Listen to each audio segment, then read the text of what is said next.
Hi everyone, welcome back to the Gov Geeks. We're really excited to share this podcast with you. This go around we're going to be talking a little bit about Doctor Strange and how Doctor Strange found his purpose.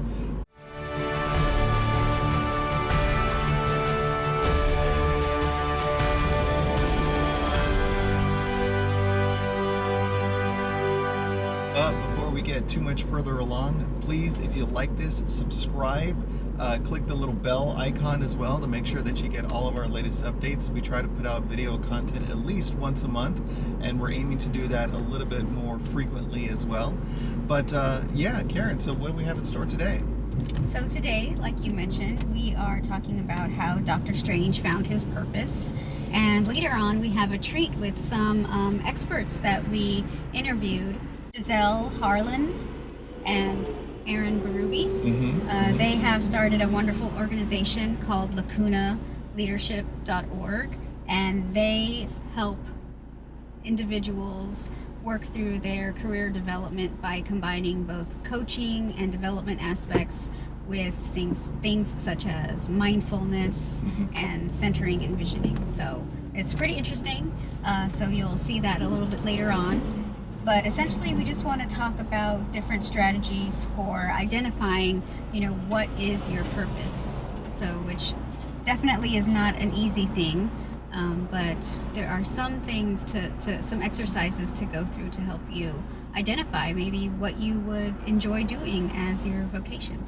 Exactly. So, as you can see, as I turn my head, and perhaps you may be able to hear it well if you're listening to this on your podcast. Like usual, we are commuting into Washington, D.C. We are public servants ourselves, doing the fun commute. So this is Gov Geeks Assemble. Level up your 9 to 5 on 95. We think it's pretty fun to do this via recording on some various cameras and devices and such as we're driving along the road. Makes it a little bit fun. So the way that we see it, if you're going to be commuting along with us, well, you might as well learn a couple of great things while you're traveling along your journey as well. Doctor Strange. Oh man, Doctor Strange has got to be like one of my all-time favorite comic books, as well as characters. The Marvel Universe just did a fantastic job. Benedict Cumberbatch is just a fantastic Doctor Strange. I have this really cool model that's there in my house that Karen was able to get for us, which I'm very grateful for, of Doctor Strange. I've even been trying to kind of get my hair a bit situated like Doctor Strange as well. We'll see if I can get anywhere near to the cool level that he has. Although, Karen, I'm pretty sure he's got some sort of cool spell that he uses for his hair, right? On command, he can make his clothes come to him, so I'm pretty sure he can do that as well. I don't know, maybe it's some like the Dungeons and Dragons magic. He has like unseen servant that's there like brushing his hair out for him. So yeah, maybe. That's super cool.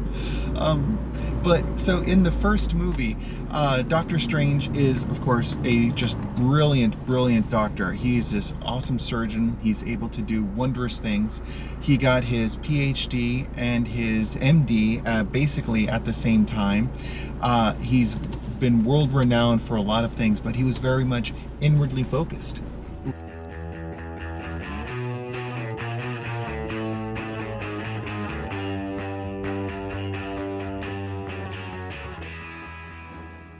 It's always about him, his accomplishments, what he can do, his value that he's offering, but not necessarily the value that he's giving to others. And as we see along in the journey, and of course, spoiler alert, if you haven't seen Doctor Strange, now is the perfect opportunity to just take a pause, pull over to the side of the road, watch it on iTunes. If you're watching this at home, no worries, you can go ahead and hit pause, go watch Doctor Strange, and then come back and watch this video. It's just that much worth it. 3 hours later. Can you move it along? I'm all out of time cards. Unfortunately, he goes through a lot of trauma. His hands get really messed up. 11 stainless steel pins in the bones. Multiple torn ligaments. Severe nerve damage in both hands. You were on the table for 11 hours. And it's only because of this that he begins to seek a journey and a path out of himself. He travels to different parts of the world to seek ways to fix his illness and his ailments.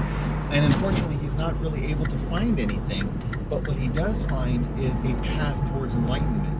And by doing that, he ends up becoming a sorcerer supreme, and he has the time stone that he's responsible for, which is really cool.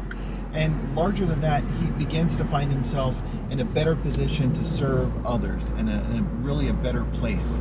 So before we get to the interview, we wanted to talk through a couple of ideas, and specifically one model that can really help us as public servants connect our inner passions with our goals as well. So Karen, we've been researching this one, and I know we've had it in a couple of our presentations for a while, the importance of finding our purpose. Can you walk us through the model and what the areas are? All right, well, first, before we go into that, I wanted to touch a little bit on what you were saying with Dr. Strange, where he is really tied to his ego as far as his success. So, when that's taken away through the accident, he has to really go more inward to himself. So, which ties into the book that I'm reading in preparation for the retreat that I'm going to with LACUNA Leaders. It's Deepak Chopra's 7 Spiritual Laws of Success. So it talks about how, focusing on the ego is not really the power that you want to have. You want to focus on the self. So, it's definitely an interesting read. So I'm going through and identifying some of the similarities that we're talking about with Dr. Strange. So as we were talking through it, we were discussing, there's that Venn diagram, right, which we're trying to figure out, well, where does this really stem from? So in doing some research, it stems from a Japanese theory of Ikigai, which I apologize if I'm not pronouncing that correctly. But essentially, it's a combination of 2 words, one which means life, and the other which means value or worth. So in other words, to identify, why we're here, what is my purpose, what is my life's purpose. So it's very interesting because it identifies different areas that you want to focus on. So we will go a little bit more into depth on each of these, but you want to identify something that you love, and then something that the world needs, something that you're good at, and something that you can get paid for. So something that there is a need for in the marketplace. Right. So identifying all those factors, it ties into this central point where they all meet, which is, of course, the sweet spot, which is we talk about Your something, purpose. right? Your purpose. It's something that's needed, valued, and you can, of course, get compensated for. So that's sometimes the hardest part of anything that you're trying to identify as, a career, is something that not only do you love to do it, but you can make a living off of. And that's the bigger word, making a living off of it, because what we're giving, it's also something that we should be receiving as well. And I know that sounds a whole lot like Friends. We are gathered here today on this joyous occasion to celebrate the special love that Monica and Chandler share. Huh? It is a love based on giving and receiving, as well as having and sharing. And the love that they give and have is shared and received. And through this having and giving and sharing and receiving, we too can share and love and have and receive. We had a chance to watch that in Friends, where Joey was talking about that. But even the book and Deepak's work really talks about that, because it's not just like a well that we can kind of continue to provide everyone with something. We need to also fulfill ourselves.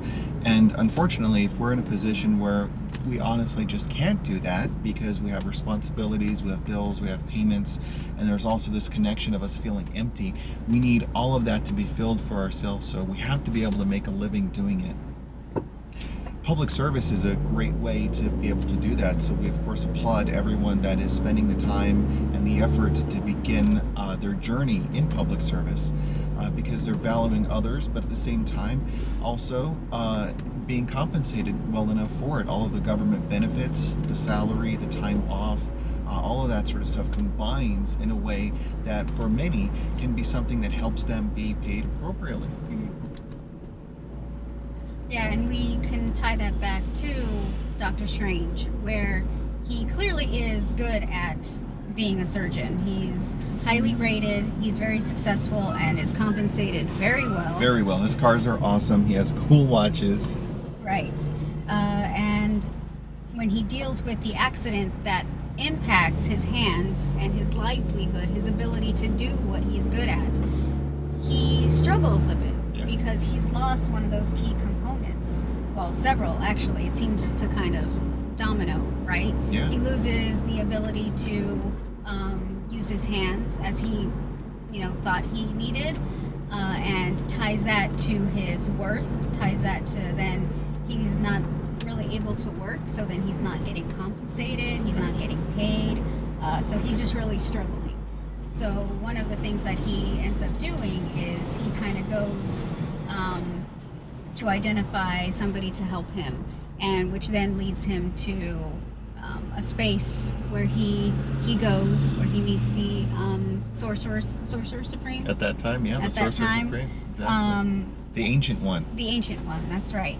So she's able to, guide him through what he needs to do. But he wasn't ready for what she was trying to teach him. So I think that's another key part is if your mind is open and ready to listen, that's one thing. But if it's not, no matter how much somebody's trying to explain to you or teach you, it's just not going to connect until you're ready for that. Well, he was still very much inwardly focused.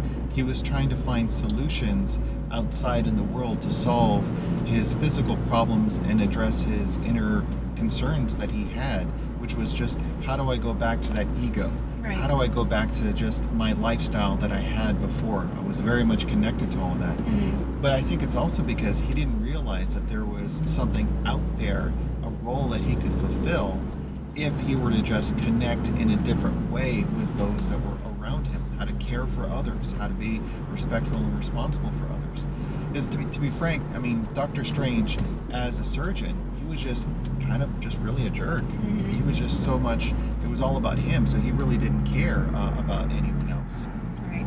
Karen, we talked about two areas so far. The first one is what we're good at, and the second one, something that we can be paid for, or that which we can be compensated for. What's the third one? So the third one is essentially what the world needs. So, in Batman, where Batman says he's not the hero that the city wants, but he's the hero the city needs. Right. So that's kind of what I think of when I hear this. But you want to try to identify something that's missing, something that you have identified that there's a gap, right? So you want to find that instance where not only is it something that is missing, but maybe you're good at filling that need. So, for example, with the Gov Geeks, we were noticing that there were some opportunities within public service to help public servants navigate through the system, whether that is development, training, soft skills, things of that nature. So we identified that need and we went from there. Right.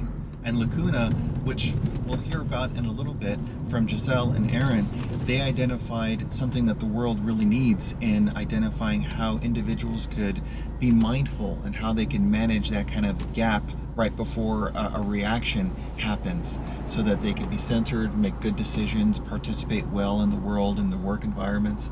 And as we see it in the public sector, having that opportunity to do your job well, but also to have fulfillment as part of the process is going to be beneficial for everyone. So, and of course, being a public servant is a large connection to really what the world needs, because of the work that's done in government. It's just truly valuable. It's incredible the amount of need that's there behind this work that we do. Mm-hmm. Okay, so that was the third one. What's the magic fourth one? So the magic fourth one is, of course, doing what you love. Doing what you love. Right. Sometimes, though, you hear about starving artists and things like that, where they're doing what they love, what they have a passion for, but unfortunately it's hard to make a living off of that, unless, for the rare few that actually are able to make millions, or in some cases, not until you're long gone do you then get the accolades that you were looking for. Right. but you lived a life where you were doing stuff that you loved to do. And so really this is kind of where the balance is with everything. And if we look back to the Venn diagram, you can see that if you have one or two of those things, you can have something like an occupation, perhaps even a vocation. You can have something that's fun, but it's not necessarily until when you combine all four of those areas do you really come upon your purpose. And the whole idea about doing something you love, I mean, that feeling that you want to wake up on Monday morning and you're ready to go do stuff because you don't have that Sunday evening feeling in your gut like, oh God, I gotta go to work tomorrow. But rather, this is something that I love. This is something that I like to do. And there are so many different career fields in government that you could really just find passion doing all of them. I mean, you can even get paid as like a bartender in government, working on bases and other areas as well, as a public servant. And if that's something that you love to do and it connects to all of your other areas, that's awesome. I mean, this is just really all the different things that can be done. Mm-hmm. Karen, what's your thought on connecting all of the four areas for finding purpose? How does that hit you? Well, for me, sometimes it may not be all in one job, right? So I think if there's a way that you can achieve that sweet spot by various, pathways. So for example, you can have your 9 to 5, and then you can maybe have some volunteering that you do. So maybe you're not completely getting the compensation at, doing what you love at your 9 to 5, but you're able to do it through your outside activities. And so that kind of combines everything. I love that, because it's not just like the whole job. That is all where your purpose is wrapped up. You have your life, and so your life is just really leading your purpose. If you're able to live a happy, fulfilled life using all of these areas, I think that is one of the bigger paths to happiness, really. Right. And I think the other thing that really ties closely to this, and I know we've talked about this a lot in our different presentations, and I know you and I have gone through some exercises in different leadership cohorts, but essentially you also want to identify your value, right? Your intrinsic value. And if what you're doing on a daily basis is contradictory to that value, you're going to have that struggle. Yeah. So you want to identify underneath it all, what is your value that you hold close? Is it family? Is it integrity? Is it freedom? So you can identify that, and you'll see if what your current occupation, if that's why you're identifying such a struggle with it, is maybe you're doing something that is not in line with your value. Yeah, and just because you love to do something now doesn't mean that's going to be something that you're going to love to do for the rest of your life. I mean, connecting with things that you enjoy and things that you have a passion for, you can come into and out of different positions throughout your life and grow into all of that as well. And also, it's not like there's a magic button or a coin that you're going to flip. Like in Mario Brothers, you're just going to get the magic 1-up or a mushroom, and you're going to get bigger and stronger, and everything's going to be better all of a sudden. But rather, it's something that's gradual. And that's one of the things that I really love about Dr. Strange, is that he's there sitting with the Sorcerer Supreme, with the Ancient One, and he says, how do I get from here to there? And she says, well, how did you learn to connect nerve endings one by one? And Dr. Strange says, well, practice, years of it. And she says, well, it's kind of like the same thing. Mm-hmm. And then you go through the journey of Dr. Strange, and you see that slowly but surely he becomes more masterful in certain areas. He becomes more attuned, more connected with his purpose. And that's where he really becomes strong as an individual, not just as a Sorcerer Supreme. It's something that he grows towards.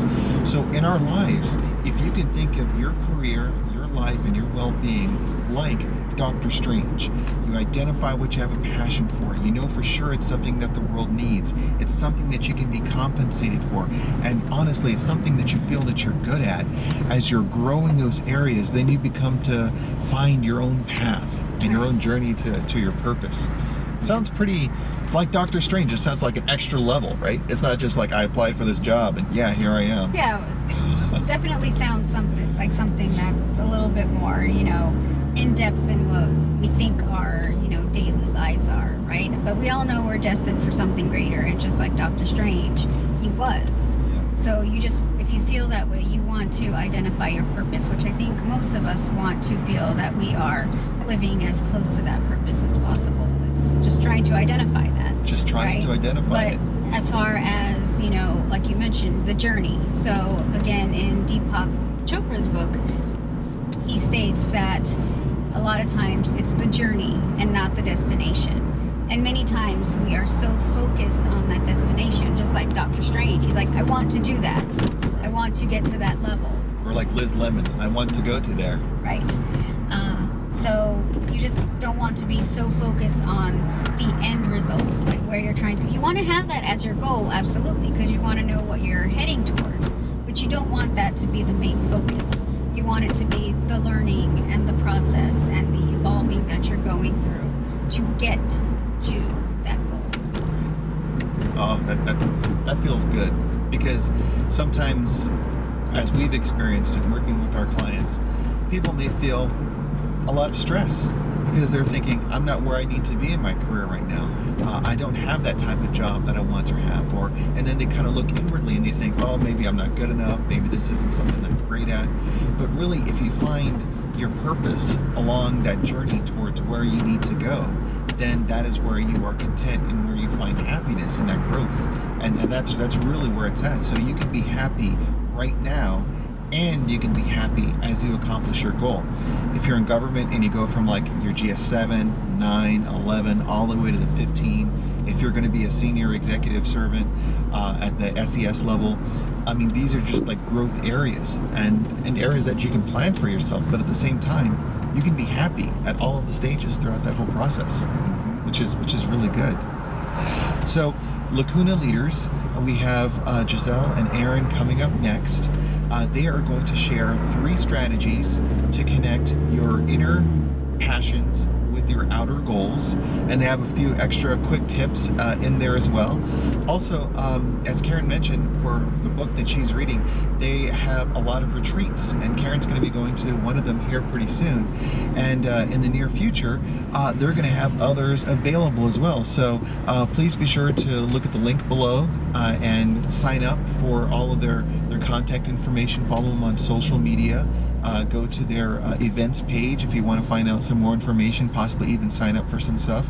But don't take our word for it. Listen to all the great things that they have to say, and hopefully it is really of value for you guys. Karen, anything else before we switch over to the interview? No, just we enjoy having you join us, and hope you enjoy the content of today's video.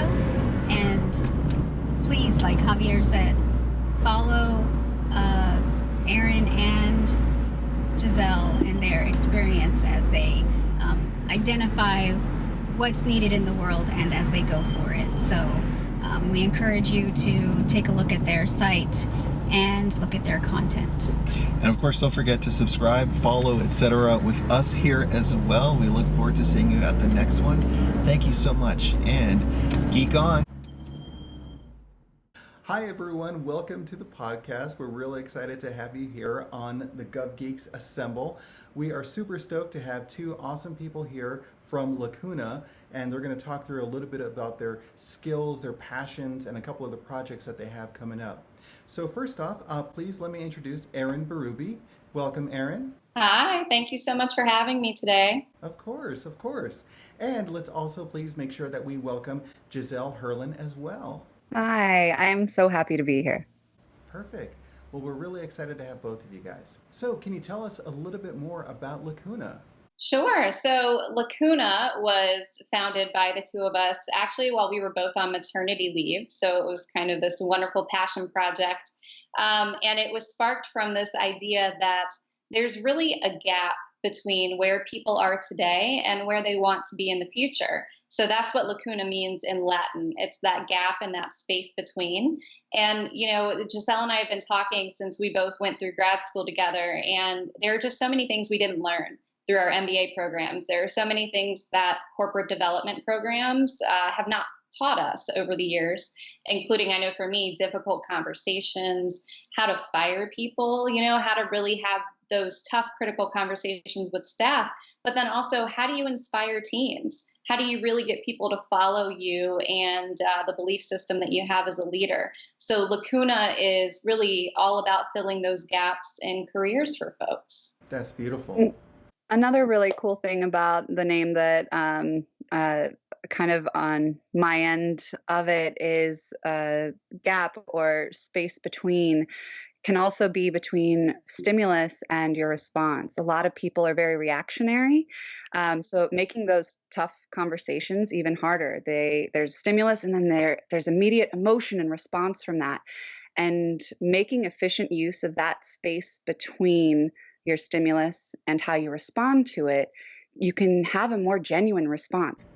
Right, no, that's pretty amazing. And of course, I, enjoyed Latin throughout my high school and college career. So seeing that reference when I was looking through your website was definitely interesting for me, because I am definitely a Latin nerd. So definitely appreciated that. And then how you're able to tie it into taking that, moment to identify those gaps and how we react versus being more natural in our space. Exactly. And I really appreciate how you've taken a passion that you have, an expertise that you have, and you're also addressing an open concern that a lot of people really haven't had the opportunity to really explore a whole lot. I think, of course, MBA programs are very important. They help teach a lot of the mechanics of business and even education in general. Like, all of these experiences are fantastic. But there's just those critical components that if we had them, I think we could be better functioning as a society overall. Right, kind of like those soft skills. Soft skills, yeah. The Gov Geeks, we're all about soft skills as well. So we're happy that you guys are here to help public servants who are trying to struggle through that. They know for sure that they know what skill sets they need to get into the positions, to get into jobs and all that. And they think in their mind, well, if I just get that extra degree, if I just work harder and push, things are going to open up for me. But it's those gaps that they're not even realizing are there that might be limiting some of their growth and advancement. Yeah, you're absolutely right. Everything about this has just been a passion project for us. And that term lacuna applies so many ways, and just not just the work side of things in the professional world, but also in your life and, overcoming adversity, and just really, you touched on it, Javier, with the adversity, the things that you need to overcome. You really got to take a pause and figure out what is there in that space. For me personally, I was a very active person, and about 5 years ago was diagnosed with a rheumatic disease, which really, just was a huge, huge hit to me right in the heart.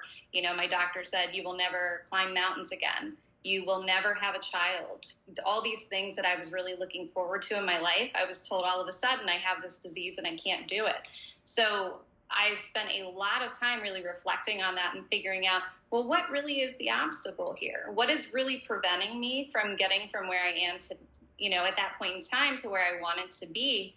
And fast forward 5 years, I summited Mount Kilimanjaro 2 summers ago. Last year, I gave birth to a beautiful baby boy. So, you don't always have to be a victim of your circumstance and the things that happen to you. If you really take time to reflect upon that lacuna, that space that's there, there are so many great things waiting for you. That's fantastic. You're embodying positivity, which I think is perfect for people to kind of follow, and your lead and you setting the example. That's really inspirational. Along that line, in terms of helping people follow these passions and understand what they can do to help really grow in their professional careers and also really in their personal lives, like you just mentioned. I know you guys do some really cool things. On your website, I know that you do coaching, mindfulness, and development retreats for growth-seeking professionals. Tell us a little bit about that and your upcoming retreat that you have. Sure. So, the coaching side is really my side of the business. It's that, professional or life or executive coaching, and it could be one-on-one, it could be in group sessions. Javier, I know that through coach training how impactful that can be in all aspects of your life. It really is very, very powerful. And then Giselle really handles the mindfulness piece of everything and the meditation, the yoga. So I'll let her cover that. What the retreats do for us is they let us combine all of our powers into one place, create this really immersive experience for folks who come down for a weekend out in the mountains of Luray, Virginia. And it's a beautiful setting. And we definitely take full advantage of the landscape. We put the Luray Caverns in there as an activity. We do a little bit of loose summit hiking up there, and we tie it all into these strategies and these development pieces, as well as mindfulness sessions, to get a full growth experience for the folks who want to come. So, and I'll let Giselle talk more about the mindfulness side of that. Sure. Yeah. Well, just to reconnect a little bit with your viewers from my perspective, I worked many years as a public servant, and so I felt the highs and lows of government service. And the highs were, oh my gosh, amazing to be able to directly impact the end user. And for me, that was the Navy sailor, and making their lives easier, their work lives easier, the more efficient at their jobs, like just awesome stuff. But I would get held up at the bureaucracy of the government sometimes, and maybe some dated mindsets, or seemingly, in my opinion. And I created all these barriers, and I had this really I can't get anything done mindset. And sometimes, and when I found mindfulness and yoga, but specifically mindfulness, and being able to apply that in my work life, it helped me create space to get creative and how to find solutions and not be stuck on the this is how it's always been done, so this is how it has to be done kind of mentality that I felt was very typical, at least in my experience in working for the government. So I communicated more effectively. I created good relationships. And I was able to leverage those to get things done in ways that I had completely thought were just strong brick walls that I would never be able to get past. And consequently, it helped my relationships at home and in other areas of my life. Don't know if anyone out there has a relative that they don't communicate well with. And it transformed some of those relationships in my life too. So, and I wanted to mention that because bringing something like this into our retreats, when you think okay, this is a leadership or career development style thing, it really is integrated in, and it is imperative to tackle those soft skills as well. So at the retreats, there will be some yoga done, and depending on, we reach out and we figure out where everybody's starting point is. So if you're looking for a really challenging class, if that's the group that we've got, we can make it challenging. I've taught yoga for a few years. I've finished my 500-hour RYT training. So, but it really isn't about the challenge in the yoga class as far as physicality. It's all up here. So, what I like about yoga and bringing mindfulness is you're so focused on the one thing. And even if it's, am I doing this posture right? Or is this, am I feeling, how am I feeling when my body is in this position? You're focused on that. There's no room for the mind chatter. What do I have to do today? Are we going to be doing this? Or, do my shoes look okay with this outfit? All of that little mind chatter, it diminishes, and you get a taste of what that space feels like. So we bring that through yoga, and we're also challenged to sit with ourselves a little bit. And what I mean by that is being still on purpose and practicing a little meditation. There will be a group meditation. There will be a call to action on your part or on our client's parts there to sit with themselves in the morning and meditate. And, you know, that looks and feels different for everyone, just like a yoga class. And I'm excited for the people who have never had that taste before, because it's quite addictive and something I'm really passionate about, because I've seen it transform lives. Transform lives. That makes me feel really good. It's always good to change lives, even if it's something as simple as, you know, being silent and just being, really. So That, you hit the nail on the head right there. Just being. When's the last time you just were? Like, you just were. Nothing else. Like, it's really cool. And we've cultivated an environment to be able to do that more easily, and then are teaching you tools there so that you can do it back in the grind. Right. I think that's the hard part, right? Is when we are in this, you know, beautiful location, and this is the whole purpose of it, you know, you're able to just be. But how do you incorporate that into your busy day? I know I have the Calm app on my phone or on my watch, so it goes off, and then I'm like, okay, just take a few minutes here just to be. But sometimes it gets hard, or it's in the middle of a meeting, and I have to be like, oh, well, I'll do that later. So it's just one of those things where, how can I realistically make it work in my day-to-day, which is very important. And before we get too much further in describing the wonderful magic that you guys are going to prepare for and share with everyone that's going out in the retreat, I know that you're planning other ones as well. If a person is interested in learning more about getting in touch with you guys, about going to these retreats, learning more, how can they get in touch with you? Yeah, thanks for that question. So we have a website out there. It's LACUNALeaders.org. And we are also on social media, on Instagram and Facebook. So you can find us there as hashtag or at LACUNA Leaders. So any of those avenues are probably great ways. You can book directly on the site, make your payments directly on the site. It's really very simple to sign up for exactly what it is that you're looking for. And everyone out there in the Gov Geeks community, if you could please subscribe, follow, share, all of that great stuff. Lots of great content. We really want to make sure that we're providing our community with a lot of great value-added opportunities, and this certainly is one of them. So we're really excited about that. So speaking of that great value, I know that you guys have prepared 3 strategies to help public servants connect their inner passions with their outer goals. So could you share the first one? Sure. So I'll be taking the first one, and it might sound a little bit familiar to you, Javier, but this, you know, we've talked about this in the past. It really is exploring your own value system. So what are your internal values and emotions that really drive you? And when you ask people, what do you value? Most of the time they answer it situationally. Like, I really value that promotion. You know, I'm really looking to make more money. And those are all very valid responses to that question. Once you start digging deeper, though, and asking, well, what is it about that promotion that really drives you?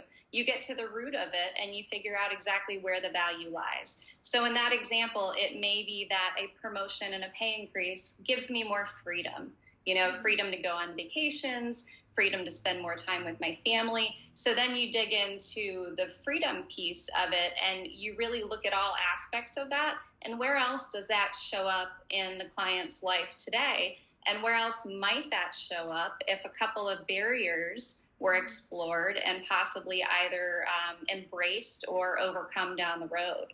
So I think really exploring the value system is the start of any great growth experience for the clients that come to LACUNA.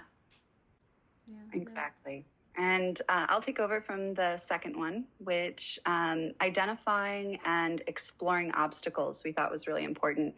What barriers are in that gap between where you are and where you want to be? How might we reframe those obstacles into tools that you can use? How might you overcome those barriers? And at LACUNA, we partner with our clients to answer those questions. And then lastly, the third is to detach from your idea of that outer goal. So you might have this really great idea, similar to what Aaron said in the first one, like let's see, like you might think you know what you want, but really it's that feeling that you're going after. So there might be something else that gets you there that you couldn't have dreamed of. So detachment to exactly what it looks like. And so let me clarify. It's really important to have that outer goal and to work towards it. Sometimes you need that step forward to know, like, oh, that's the wrong direction, or clarity or validation that it's the correct direction. Or sometimes you wouldn't see a better path unless you had taken those steps forward. So detachment to that outer goal and being open-minded to the opportunities ahead. If you're so narrow-minded and focused on that outer goal, then you might miss some opportunities in the periphery.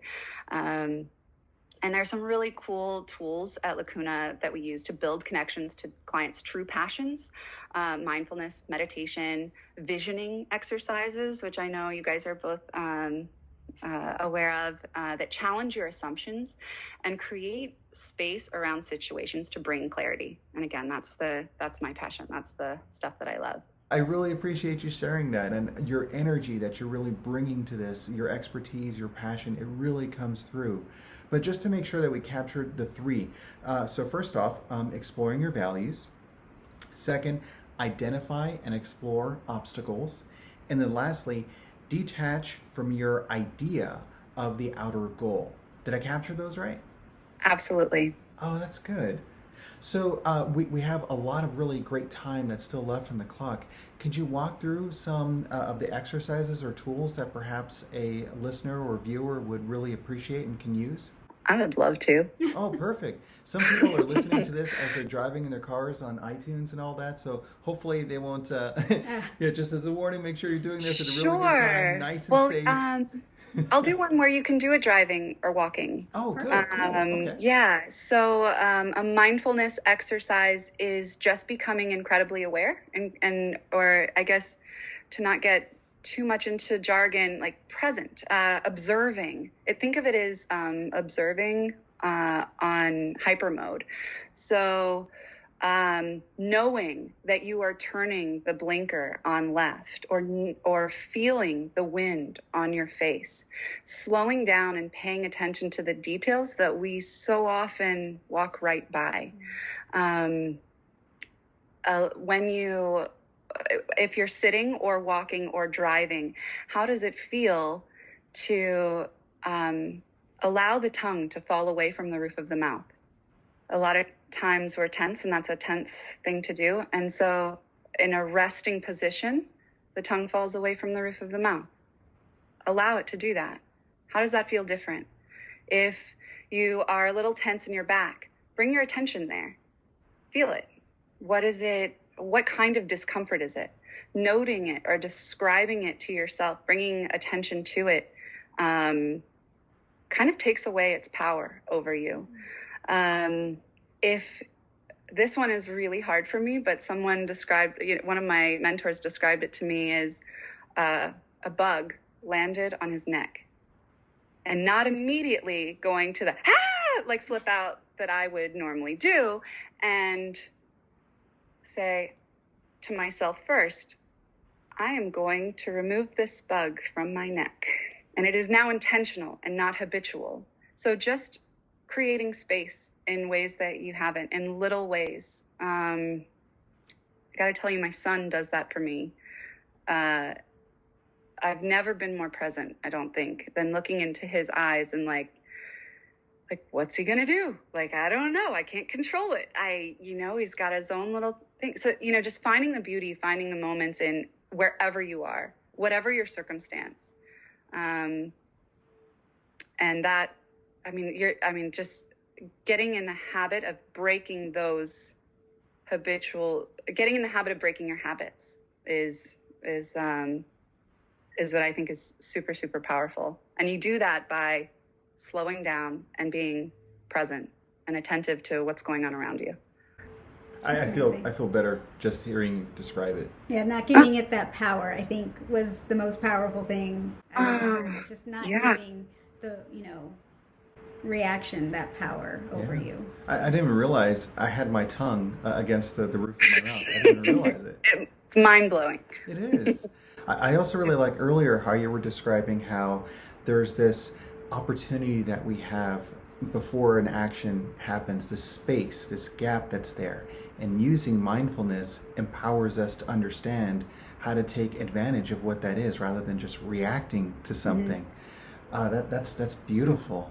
Of course, Karen mentioned her watch earlier, and an indicator for me about any stressful situation is my heart monitor that would go off, But I guess if there's other indicators that your body is just telling you about, but you're not listening to it, how can you know what to control and not to control? Wow. Well, a great first step whenever you feel a little anxious is a deep breath. And it sounds so like, okay, everybody, so it sounds so like common knowledge, but actually do it. And there is a chemical reaction that is going on in your body that is bringing, more oxygen to all of you. Like it is actually physically changing your body and your way and the way that you can respond. And a breath doesn't take that long, but it is a space between it's just a built-in spacer between your response or the stimulus and your response. So I think it's a really good first step, whether your heart monitor is telling you to, or Karen, even in your meetings, like even if you're talking when your little calm buzzer goes off, to be mindful, even if you're the one speaking,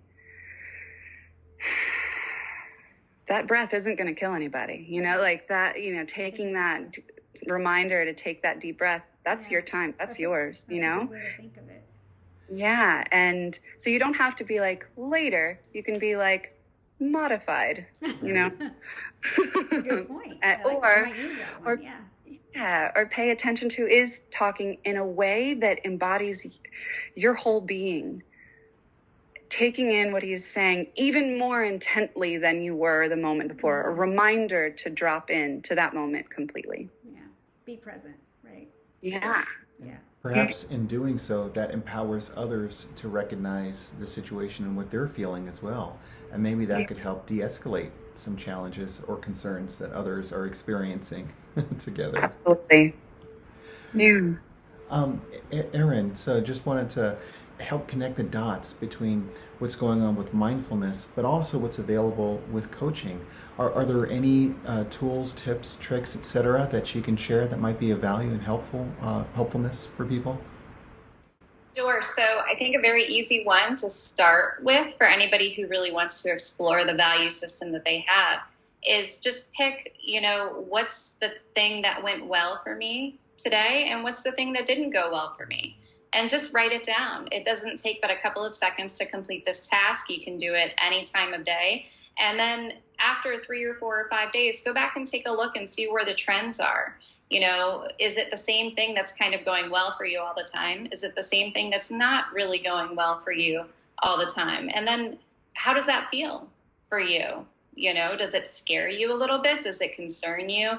A lot of people don't take that time to pause, to Giselle's point, and be in the moment and really think, wow, that's really not going well. And I didn't realize that it wasn't going well. And by the way, it's written down 5 days in a row that it's not going well right now, So a lot of the mindfulness component of coaching is really just creating that awareness and using those tools that Giselle is talking about to really dig down deep inside of you to build that awareness, to figure out what it is that you really want. So as the coach, we can direct them down that path. Oh, that's got to feel fantastic. I mean, especially if you consistently see a trend in things that really make you happy, then maybe some of the bigger questions are, well, how can you design your life and your opportunities around those things that truly bring you joy? Mm-hmm. Wow. Right? Yeah. Mm-hmm. Yeah, so Karen and I, on our commute in, there's a couple of routes that we like to take that just have some really fun opportunities for us. So we very much enjoy our little roadster that we have, and sometimes when the traffic is just right and the weather is just right, it is just awesome to take a couple of those cool turns in a safe and responsible way, of course. Absolutely. Of course. This is good. Karen, what thoughts do you have? Well, I am very excited since I will get to participate in your upcoming retreat. So definitely very excited. Have the book that I've been reading here. So I know in some other leadership classes I've taken previously, they did have a portion of meditation, which I think has been really eye-opening, just because before it wasn't really included in a lot of these courses, and now they're starting to realize how important it is. And I think with some people, it's just trying to get them understanding what it really means. It just means, like Giselle was saying, just being mindful, being present, just being, and paying, closer attention to, in some of the classes I've taken, it's just paying attention to your breath, right? As you breathe in and breathe out. And then the yoga aspect I'm very excited about. Javier and I both have done yoga. Yeah. So it's definitely helpful for us just to take a moment, but I also do kickboxing to balance it out, so I can also do that. So great cardio, all of that. Yeah, so I kind of like to have the balance of the two. But Perfect. I'm very excited and looking forward to it. And I have been reading all of your materials as far as what you've done with the organization so far. So I can see, even with my girls as they're growing up, having these conversations with them and helping them through some of this. As they talk about anxiety and things like that with school and everything. So trying to impart some of that with them. So it's definitely helpful, not just in the workplace, but, in all aspects of your life. So I'm very excited, very appreciative of both of you, coming together and creating this, sharing it with us. Right. And definitely can't wait to learn more. I am very grateful. A happy Karen is a happy Javier as well, which is likewise. Good. Both of us should be, yeah, exactly, balance. But even really from the bigger perspective of like public service, the services that you guys are providing, if a person is in a position to make a very serious decision in the workplace, and their job just happens to be caring for the needs and concerns of the people in the public, if they are in a good spot, they've gone through mindfulness, they've had a really good coach, they're making really appropriate decisions that are empowering and helpful for others. I mean, this is helping the world quite literally. So what you guys are doing is just truly making a difference. Oh, thank you so much for saying that. That's very kind and generous of you both. Yeah, and we are very just incredibly flattered to be a part of your podcast and your video that you've got going here, and just to be a part of, the Gov Geeks organization as a whole. So thank you so much for allowing us the opportunity to share our story and some quick tips for your audience members. We're just so excited about everything. Yeah, thank you so much. It is quite an honor to be here with you, and we're quite blessed to have met you through such an impactful, event with IPEC, like to be able to meet you both and see you together. I think I told you it was just really empowering to be around both of you. What a great team you are. And I feel the same way about my partner, Erin. Just like I am, you work with people who lift you up and bring you up, and we want to share that with others. And we're so excited to do so. And especially with you, Karen, coming up. Yay. This is really good. So please, again, everyone, look for their materials and information. Go to the website, subscribe, follow them on all of their social media platforms. It's not only a benefit for you, but also a benefit for others, because the more empowered we are in doing our jobs and doing them well, the better off everyone else is going to be. So this is fantastic. We look forward to seeing you all next week with more interviews, quick tips to get ahead in government, and also to really just enjoy life. So thank you very much. Thank you for being here. Thank you. Thanks.